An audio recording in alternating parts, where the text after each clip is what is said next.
Hello, my name is Peolson, student physical therapist from the University of St. Augustine, and I will be leading this presentation on a case of thoracic outlet syndrome, abbreviated as TOS. TOS is not an actual diagnosis, but according to the ICD, is a symptom complex. Therefore, it's detected by the exclusion of other conditions that can provoke neurological or vascular symptoms.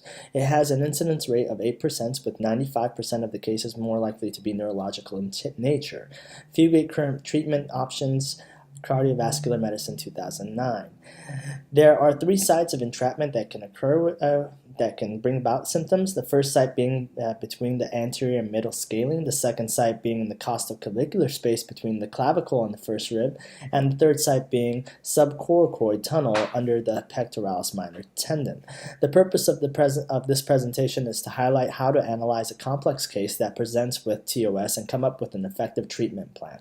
My patient is a right-handed 23-year-old female in her third term as a DPT student. She suspects herself as having bilateral TOS due to bilateral upper extremity numbness, burning pain, and tingling through her arms from her shoulders down to her hands. She reports insidious onset of the symptoms mid-August 2018 in her second term with no prior history.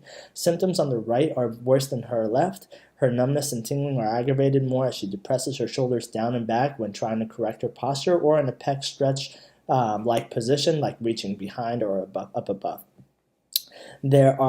She claims that she cannot play tennis or golf due to her symptoms. Also notes that she cannot do tricep dips because she gets burning sensation, numbness, and tingling in the arms. She claims that she also suffers from morning stiffness and pain in cervical spine and has limitation in rotation, side bend, the right side being more affected than the left, and that she needs about 30 minutes in the morning before she's able to fully do both without stiffness and pain. Her symptoms of numbness and tingling are also aggravated more in the morning.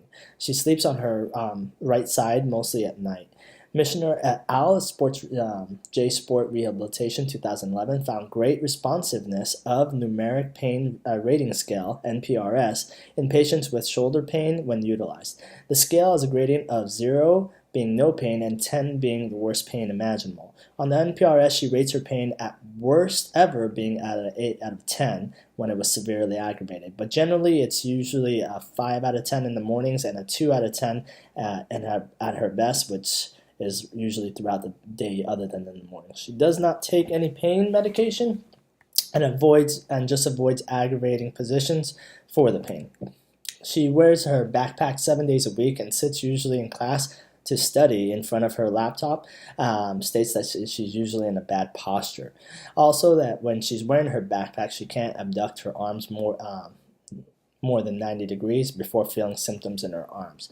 She has a history of tension and cervicogenic headaches. She has had no weight loss or weight gain in the past 6 months and no history of motor vehicle accidents.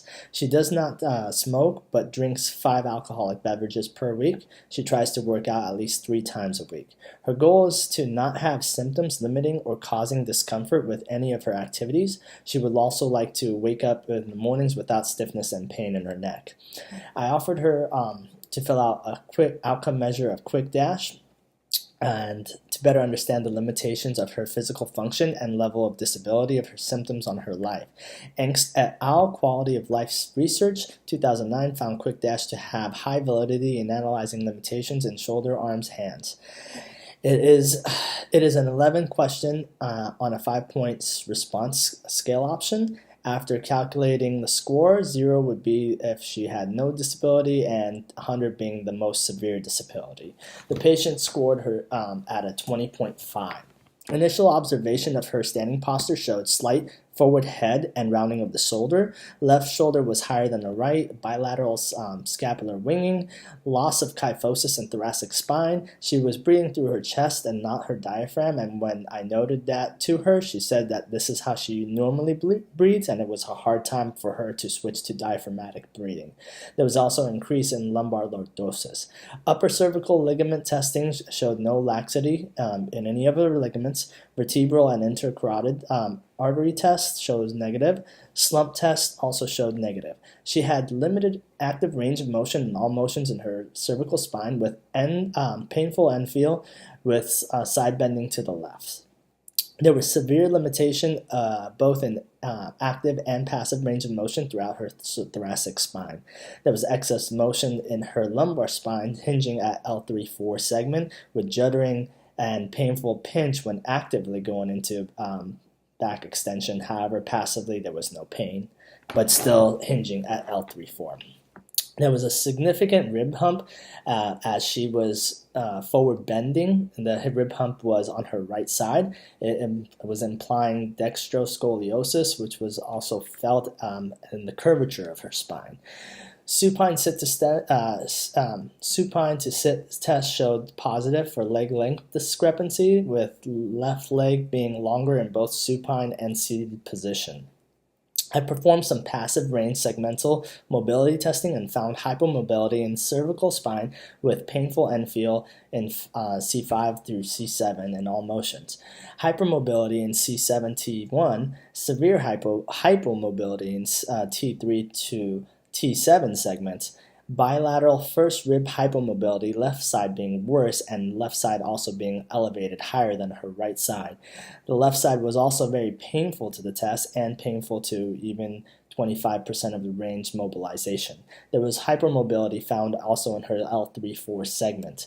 Sperling's test was a positive with left side bend and with compression. There was numbness and tingling found in her left arm with fourth and fifth digit and medial forearm. Reflex testing of brachioradialis and triceps were bilaterally diminished. Ulnar upper limb tension test showed positive for numbness and tingling that presented at 50 degrees of elbow flexion. So she had a positive for cervical flexion rotation test with a difference of more than 10 degrees, left side being more limited. She further tested positive bilaterally for Addison's test, Wright's hyperabduction test, Allen's maneuver, Tennell's sign, and already indicated that she was positive for bilaterally for upper limb tension test. Gillard et al. Joint bone spine 2001 found that a cluster of 5 positive special tests produced sensitivity and specificity for TOS by 84%. Weiner et al. Spine 2003 found that there is also a 90% likelihood of lateral femoral stenosis classified as ICF neck pain with radicular symptoms if the patient is positive for ULTT, Sperling's cervical range of motion with rotation less than 6 degrees, and distraction relieves symptoms. Patient prognosis is excellent. Even though she's a complex case with structural impairments, she's a DPT student driven to practice what she preaches, and she's active and she's motivated to get better. The patient long-term goal is that in 4 weeks she will have a 0 out of 10 pain with moving her arm overhead and reaching behind so that she can play golf or tennis with friends. The following is an impairment list with treatments based on evidence in hierarchical order. Posterior positional distraction for cervical spine to open segments of the intervertebral foramen that are compressing on her spinal nerves. That was Peolson, BMJ Open, 2019. First rib mobilization with strap. For the costoclavicular space opening and mobilizing the hypomobility of her first rib so that there isn't so much entrapment in that segment. Struntz et al. Journal of Manual Manipulation Therapy, 2009. Diaphragmatic breathing exercises addressing posture and thoracic outlet syndrome from elevated rib position. Cagney et al. Manual Therapy, 2018. Self-stretch of her bilateral pec tightness. So by stretching that entrapment site, it will alleviate the entrapment that she has. Also bilateral scalings. Deep neck flexor, collis longi, and capitis strengthening with chin tucks will improve her head posture, and lateral femoral stenosis and cervical genital headaches. That was by Hurwitz et al. Journal of Manipulative and Physiological Therapeutics, 2019, and Rasicki et al. Journal of Manual Manipulative Therapy in May 2013. ulnar nerve glides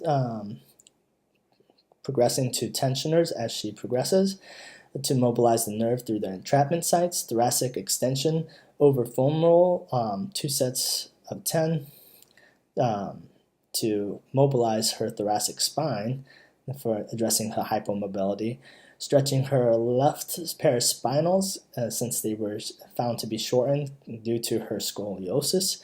Right side seemed very good length, but her left side was very tight and needed stretching.